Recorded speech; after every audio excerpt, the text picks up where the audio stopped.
Transgender సమాజం చప్పట్లు కొట్టడం ఒక సాధారణ విషయంగా మనకు కనిపించవచ్చు, కానీ దాని వెనుక ఉన్న ప్రాముఖ్యత ఎంతో ఉంది.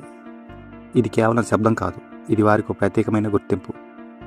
చప్పట్లు కొట్టడం ద్వారా వారు తమ ఉనికిని తెలుపుతారు. ఇది వారికి ఒక గర్వంతో కూడిన ఆచారం. చాలామంది దీన్ని దేవతల ఆశీర్వాదంతో అనుసంధానిస్తారు. పిల్లల జననం, వివాహాలు వంటి ప్రత్యేక వేళల్లో వారి ఆశీర్వాదానికి పెద్ద ప్రాముఖ్యత ఇస్తారు. ట్రాన్స్జెండర్ సమాజం చాలా పూర్వకాలం నుండి ప్రత్యేక సమాజంగా ఉంది. వీరు తమ ప్రత్యేక జీవన విధానంతో గుర్తింపును పొందే ప్రయత్నంలో చప్పట్లు కొట్టడం ఒక సంప్రదాయంగా ఏర్పడింది. ఇది వారికి తాము విశిష్టమైన వారు అనే గర్వాన్ని కలిగిస్తుంది. గతంలో వీరికి ఇతర ఉద్యోగాల్లో భాగస్వామ్యం లేకపోవడం వల్ల వారు తమ ఆశీర్వాదాలు ఇవ్వడం ద్వారా ఆర్థిక సాయం పొందే ప్రయత్నం చేశారు. ఈ సమయంలో చప్పట్లు కొట్టడం ద్వారా తమ ఉనికిని తెలియజేసి సమాజం వారిని గమనించడానికి కారణమవుతుంది. ట్రాన్స్జెండర్ సమాజం చప్పట్లు కొట్టడం ద్వారా వారిని ఇతరులతో భిన్నంగా చూపించేలా చేస్తుంది. ఇది వారి సమాజంలో ఒక సంస్కృతి భాగం.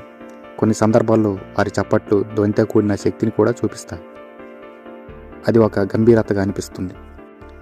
ట్రాన్స్జెండర్ వ్యక్తులు చప్పట్లు కొట్టడం ద్వారా తాము దేనికైనా తక్కువ కాదని, సమాజంలో తమదైన స్థానాన్ని కలిగి ఉన్నారని చూపుతారు.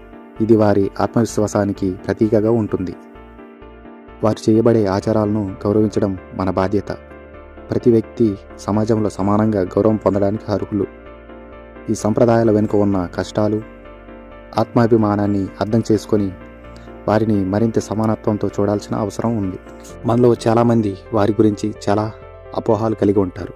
కానీ మీరు తెలుసుకుంటే వారు ఎంత గౌరవంగా మరియు తమ ప్రత్యేకతను కాపాడుకుంటారో మీరు ఆశ్చర్యపోతారు. మన సమాజంలో ప్రతి ఒక్కరి స్థానానికి గౌరవం ఇవ్వడం మన బాధ్యత. మీరు కూడా వారిని గౌరవించండి, వారి ఆచారాలను అర్థం చేసుకోవడానికి ప్రయత్నించండి. ఇలాంటి మరిన్ని ఆసక్తికరమైన వీడియోల కోసం మా ఛానల్ను సబ్స్క్రైబ్ చేయడం మర్చిపోవద్దు. ఈ వీడియో మీకు నచ్చిందా? కామెంట్స్లో మీ అభిప్రాయాలను తెలియజేయండి. ఈ వీడియోని మీ స్నేహితులతో షేర్ చేయండి. తర్వాత వీడియో కలుద్దాం. ధన్యవాదాలు.